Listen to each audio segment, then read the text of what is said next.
Hello दोस्तों, कैसे हैं आप लोग? उम्मीद करता हूँ स्वस्थ होंगे, दुरुस्त होंगे, मस्त होंगे और अपना काम अच्छे से कर रहे होंगे। दोस्तों, बिहार जुडिशरी की वैकेंसी नोटिफाई हुई है। वो आप लोग सीरीज जो चल रहा है उसको देखते रहिए। फिलहाल हम लोग कॉन्स्टिट्यूशन का सीरीज स्टार्ट करते हैं, जो कि पहले स्टार्ट किए थे हम। ठीक, आइए देखते हैं। जैसे हम लोग पहुंचे थे मूल अधिकार तक, ठीक है।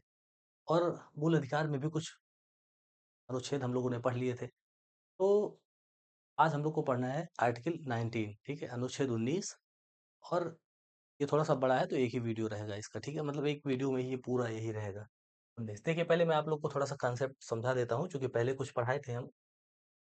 देखिए, 14 से 18 आप लोगों का तो हो चुका है, ठीक है? समता का अधिकार। आपको पता है मूल अधिकार वे अधिकार होते हैं जो एक ह्यूमन को ह्यूमन बीइंग होने के नाते मूल रूप से प्राप्त होते हैं, ठीक है?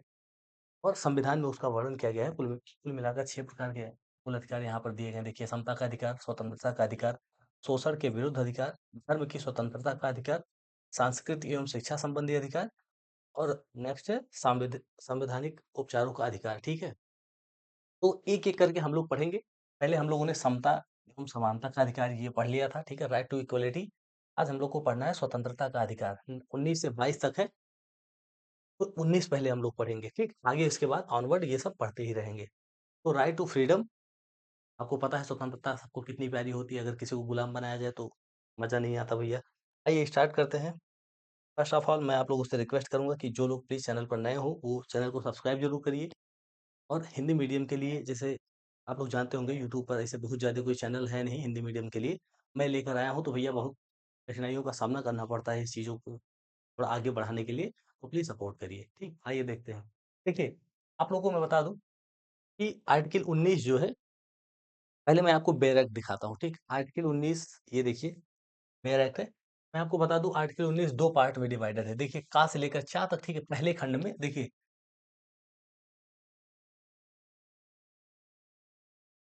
ये जो है ना, ये 2 पार्ट में डिवाइडेड है। तो इसके कुल मिलाकर कितने पार्ट हैं? 1 से लेके 6 तक है, 6, ठीक है? तो जो 19 का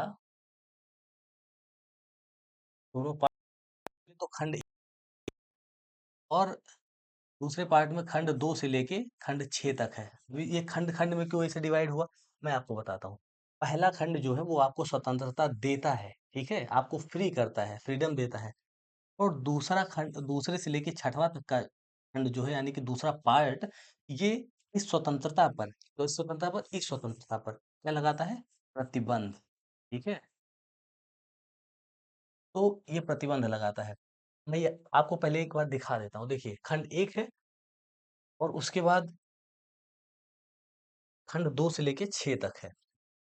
देखिए, अंगा 6 तक है, छा तक है ये, का से लेके छा तक। खंड 1 में कहाँ से कहाँ तक दिया गया है? का से छा तक। और दूसरा खंड देखिए यहाँ से स्टार्ट हो रहा है, ठीक है? ये दूसरा है, फिर तीसरा है, चौथा, पाँचवाँ और सबसे लास्ट में छठवां। ये देखिए, ये छठवें तक है, ठीक? उसके बाद अनुच्छेद 20 आ जाता है। तो कुल मिलाकर आर्टिकल 19 के कितने पार्ट हैं? 6। 6 खंड में आर्टिकल 19 को डिवाइड किया गया है। पहले खंड में है कि नागरिकों के अधिकार, नागरिकों के कुछ अधिकार दिए गए हैं नागरिकों को, ये पहले खंड में है। और ये कौन-कौन से अधिकार हैं? ये है का से लेकर छ तक, ठीक? तो का से लेकर 6 तक कुल मिलाकर कितने खंड हो गए? तो 7। 7 प्रकार के अधिकार हैं, लेकिन इसमें जो च वाला खंड है, ये हटा दिया गया था, क्योंकि सब वो संपत्ति का अधिकार था, इसको हटा दिया गया था। इसको 300 का में किया गया, ये बाद में देखेंगे हम लोग। तो इसलिए मूल अधिकार यहाँ से हटा दिया गया था। तो अनुच्छेद 19 एक में कुल मिलाकर अभी वर्तमान समय में का से लेकर छा तक है, लेकिन ये 7 होता है, लेकिन यहाँ पर टोटल है 6 अधिकार, ठीक है? ये 6 प्रकार की स्वतंत्रता आपको देता है। और दूसरे खंड से लेकर छठवें खंड तक, यानी कि ये देखिए, ये प्रतिबंध लगाता है। 19 एक में दिए गए अधिकारों पर प्रतिबंध लगाता है, ठीक है? कैसा प्रतिबंध लगाता है? युक्त प्रतिबंध लगाता है। वो युक्त प्रतिबंध क्या होगा? वो आगे हम लोग चल के देखेंगे अभी। फिलहाल के लिए यहीं तक देखते हैं, ठीक? आइए, अब हम लोग देखते हैं, पहले एक-एक करके 19 का पूरा खंड देख लेते हैं। देखिए, का से लेकर छा तक देखते हैं। देखिए, ये 19 है ना? इसको पहले अच्छे से पढ़ेंगे, ठीक?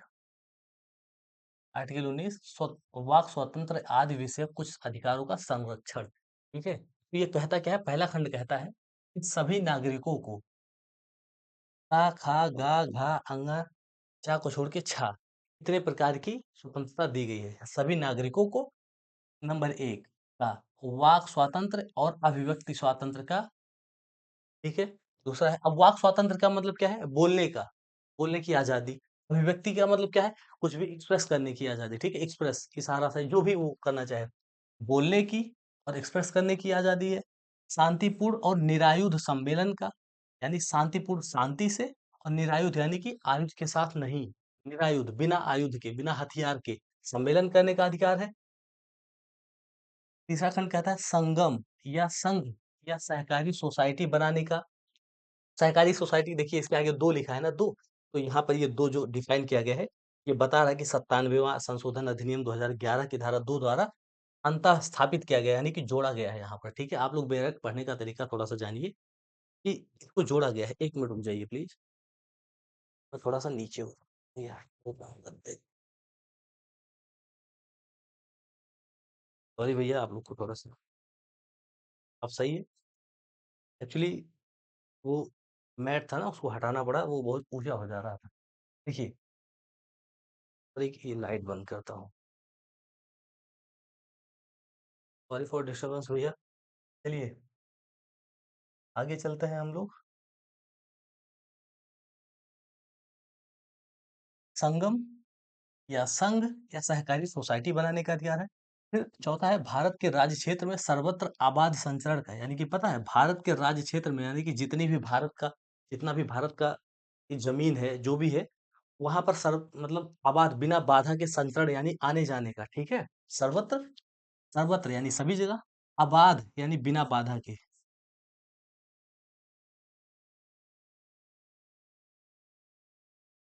ठीक है, बिना बाधा के संचरण का, संचरण मतलब कहीं भी आने जाने का। ठीक, और उसके बाद जहाँ तक हो गया, अब आगे चलते हैं।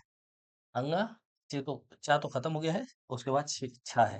ठीक, देखिए अंगा क्या कहता है, भारत के राज्य क्षेत्र के किसी भाग में, मतलब भारत का राज्य क्षेत्र जितना भी है उसके किसी भी पार्ट में, चाहे किसी स्टेट में या किसी भी जगह, निवास करने और बस जाने, यानी कि निवास करने, अब निवास करने और बस जाने का मतलब दो अलग अलग चीजें हो गई। निवास करने का पता है मतलब क्या होता है, कि वहां आप जाके निवास कर रहे हैं, मतलब कुछ टाइम के लिए ऐसे ही रह रहे हैं।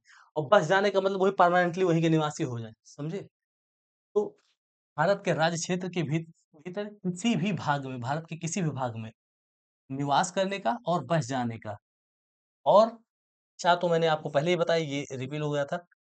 छा सबसे लास्ट है, कोई भी वृत्ति, उपजीविका, व्यापार या कारोबार करने का अधिकार होगा।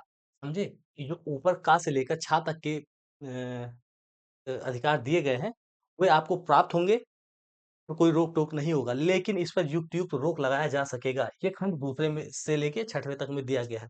अब मैं आपको पहले बता दूं कि ये वृत्ति, उपजीविका, व्यापार या कारोबार में अंतर क्या है, क्योंकि कुल मिलाकर एक ही तो लगता है कि भाई कमाने खाने के लिए आदमी कुछ करता है तो वो ये सभी है, ऐसा नहीं है। वृत्ति मतलब जानते हैं प्रोफेशन, जैसे इसमें किसी विशेष डिग्री की जरूरत हो, जैसे एलएलबी हमने कर ली तो मैं वकील हो गया, एडवोकेट हो गया, तो ये वो प्रोफेशन है। ऐसे है, मैं इसका चार्ट बनाया हूँ, आप लोग को दिखा देता हूँ। ठीक है, ये देखिए, हाँ यही है। तो भैया नीचे करता हूँ,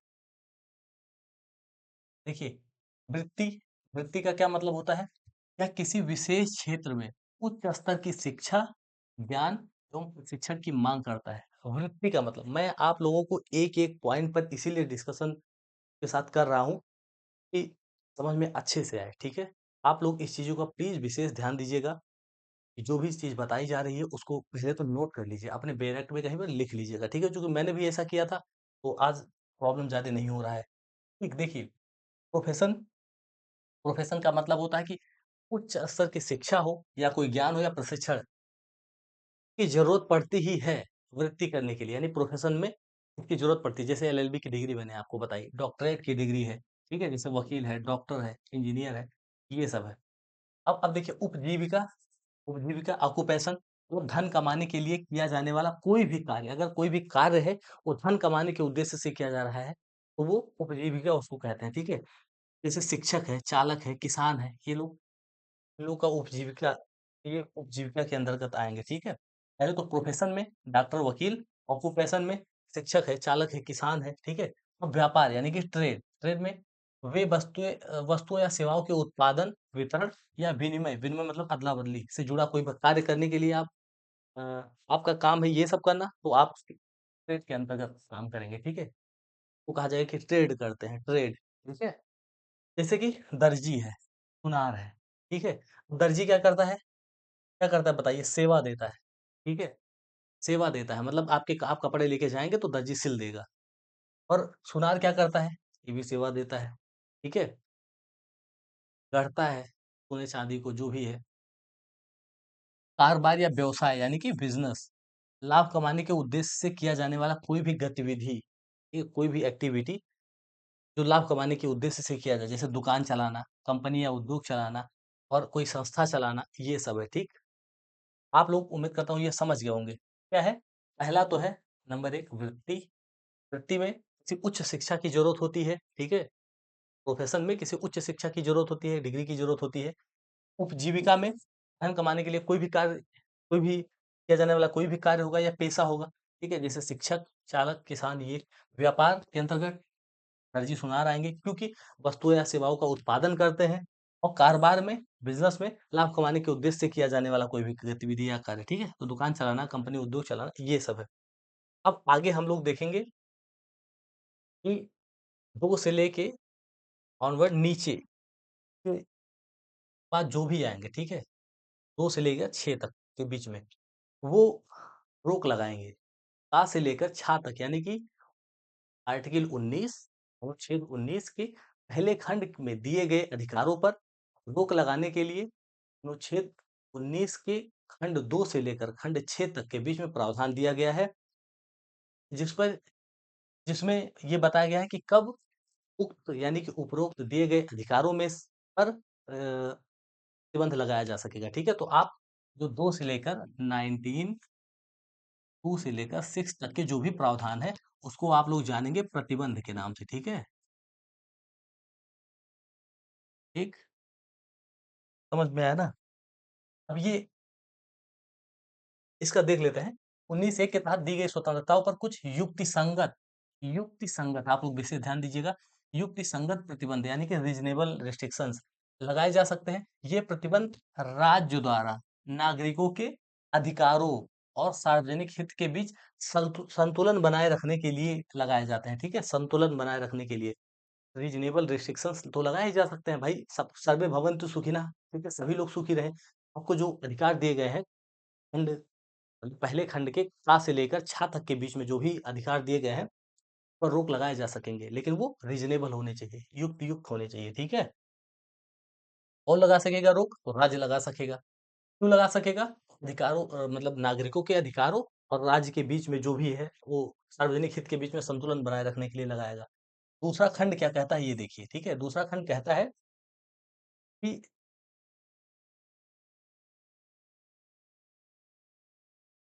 पतला ही कर देखिए, दूसरा खंड कहता है कि राज्य वाक् एवं अभिव्यक्ति की स्वतंत्रता पर निम्नलिखित कारणों से प्रतिबंध लगा सकेगा। लेकिन कैसा प्रतिबंध? युक्त। मैंने हर जगह इस शब्द का इस्तेमाल किया है, तो आप लोग इसका विशेष ध्यान रखेंगे। रीज़नेबल रिस्ट्रिक्शन ही होना चाहिए। दूसरे खंड में है कि का अब जैसे ये है ना, तो ये का पर प्रतिबंध लगा रहा है। जैसे दूसरा खंड है, तो वो का पर प्रतिबंध लगा रहा है। तीसरा खंड है, तो वो खा पर प्रतिबंध लगा रहा है। समझे? आइए दिखा देता हूँ। दूसरा खंड क्या कह रहा है? ये देखिए 19 का दूसरा खंड है। थोड़ा-सा मैं दिखा देता हूँ। देखिए 19 का ये जो दूसरा खंड है, ये कहाँ कहाँ रोक लगाता है? खंड 1 के उपखंड का, ठीक है? का पर रोक लगाता है। कहाँ पर? 19 एक के उपखंड का पर। और तीसरा खंड जो है वो कहाँ रोक लगाता है? खंड 1 के उपखंड खा पर, ठीक है? खंड खा पर। और चौथा खंड जो है, वो खंड 1 के उपखंड गा पर रोक लगाता है, ठीक है? ऐसे-ऐसे करके है सभी। 6 खंड हैं, 6 ऐसे-ऐसे का से लेकर छा तक पे रोक लगाते हैं। समझ में आया? तो आइए एक-एक करके देख लेते हैं। चलिए बेरक देखते हैं क्या कहता है। बेरक कह रहा है कि खंड एक के उपखंड का की कोई बात, ठीक है, उपखंड का क्या है, अभिव्यक्ति, वाक्य एवं अभिव्यक्ति की स्वतंत्रता है, ठीक है, वाक्य एवं अभिव्यक्ति की स्वतंत्रता। तो इस पर इसकी कोई भी बात, देखिए कोई भी बात उक्त उपखंड द्वारा दिए गए अधिकारों के प्रयोग पर भारत की संप्रभुता और अखंडता, नंबर एक, इस आधार पर रोक लगा सकेगा। ये आधार दिए गए हैं कि इस आधार पर रोक लगा सकेगा। नंबर एक है भारत की संप्रभुता और अखंडता, नंबर दो है राज्य की सुरक्षा, नंबर तीन है विदेशी राज्यों के साथ मैत्रीपूर्ण संबंध, नंबर चार है लोक व्यवस्था, नंबर पांच है शिष्टता या सदाचार के हितों में, अथवा न्यायालय अवमान, मानहानि या अपराध उद्दीपन के संबंध में युक्त युक्त निर्बंधन, जहां तक कोई विद्यमान विधि आरोपित करती है, ठीक है, अगर कोई प्रेजेंट टाइम का कोई विधि है, विद्यमान विधि यानी कि ऐसा विधि जो प्रेजेंट टाइम में हो, ऐसा कोई रोक आरोपित करती है, ठीक है, अधिरोपित करती है, वहां तक उसके प्रभाव पर, उसके प्रवर्तन पर प्रभाव नहीं डालेगी। यानी कि खंड एक में अगर आपको दिया गया है कि आपको अभिव्यक्ति की स्वतंत्रता है, वाक यानी बोलने के और अभिव्यक्त करने के अधिकार पर आपके कोई रोक नहीं है, आपको बोलने और अभिव्यक्त करने का पूर्ण छूट है, लेकिन वो छूट तब तक है जब तक कि ये ग्राउंड फुलफिल नहीं हो जाते, ठीक है? राज्य की सुरक्षा खतरे में नहीं है। अगर आप ऐसा कुछ बोलते हैं जिससे राज्य की सुरक्षा खतरे में आ जाती है, तो खंड 2 पर रोक लगा सकेगा, ठीक है? क्या लगा सकेगा? रोक। अगर कोई भी बात जो राज्य के मतलब इन परिस्थितियों में आप इन परिस्थितियों में सही बैठेगा, अगर कोई भी बात आप आपको अभिव्यक्ति की स्वतंत्रता है, ये तो बात सही है। लेकिन अगर आप ऐसा कुछ बोलते हैं, जिससे ये सब हो रहा है, ठीक है?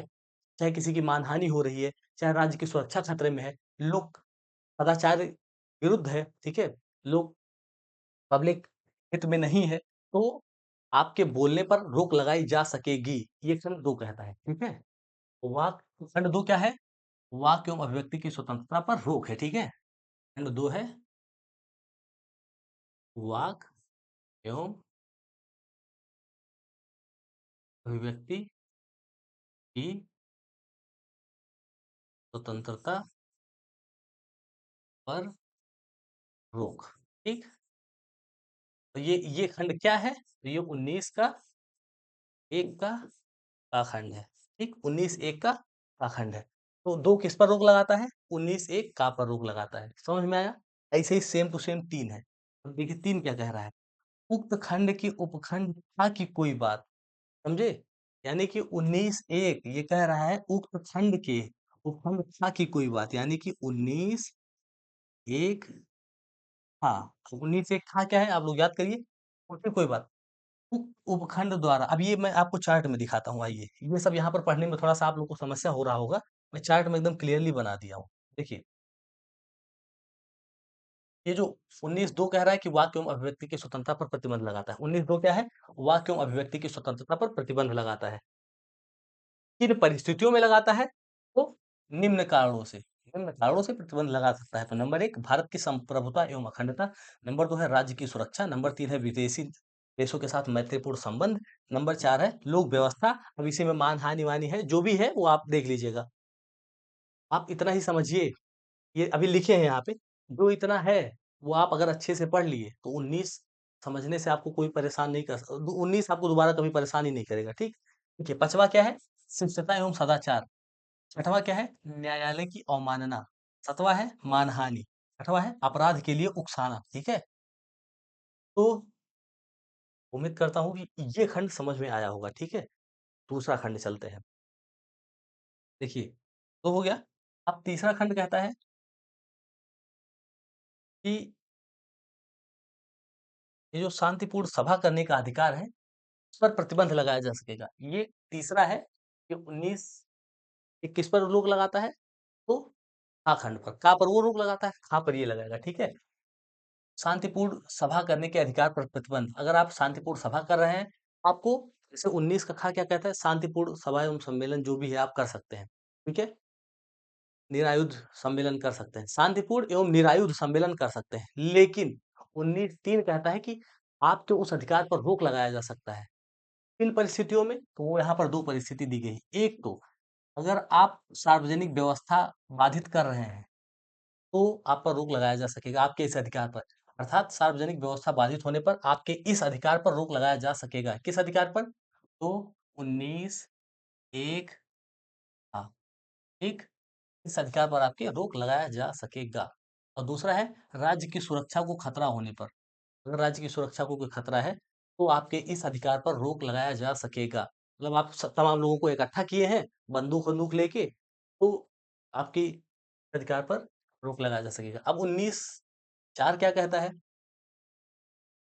19(4) कहता है कि संघ या संगठन बनाने के अधिकार पर युक्त प्रतिबंध कब लगाया जा सकेगा, ठीक है? ये 19(4) बताता है कि आपको जो अधिकार ऊपर दिए गए हैं 19(1) के जितने भी खंड है उसमें, उस पर रोक लगाया जा सकेगा। कब लगाया जा सकेगा?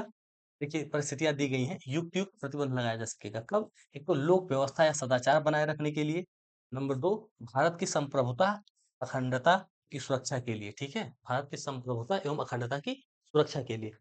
19 का 5वां खंड क्या है? देखिए, निवास एवं बस जाने के अधिकार पर युक्त प्रतिबंध कब लगाया जा सकेगा?